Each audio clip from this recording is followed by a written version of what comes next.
Rasulpur block अंतर्गत नुआहाट स्थित सन्थ भीमभोई अलेख महिमा आश्रमଠାରେ प्रकृति मित्र संगठन पक्षर वृक्षरोपण कार्यक्रम अनुष्ठित हो जाइछि। संगठनर सभापति सदानंद मल्लिक अध्यक्षतार अनुष्ठित कार्यक्रम अतिथि भावे सांबादिक कैलाश चंद्र मल्लिक, अंजन कुमार पति, आलोक कुमार पही, विश्वप्रकाश खुंटिया प्रमुख जोगदे कर्मकर्ता मानक उत्साहित करथिले।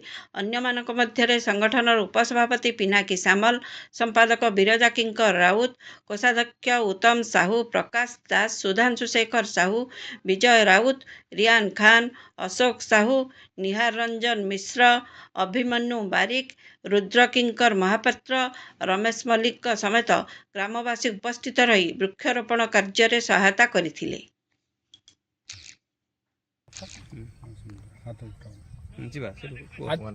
आज आम आसी उपस्थित हो नुआहाट पाखे आमर जो जोरंदा बाबा मठरे आसिक पहुँचीचु।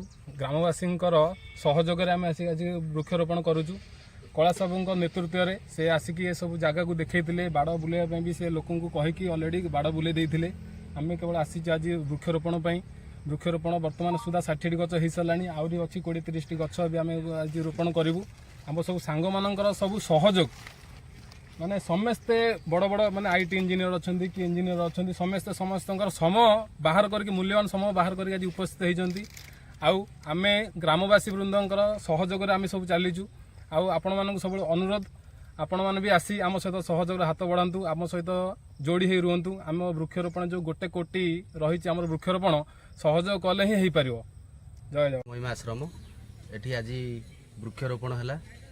आमर मधुबन 2007 हाईस्कूल बैच भाई माने ये सब एक महत् काम करुँच वृक्षरोपण काम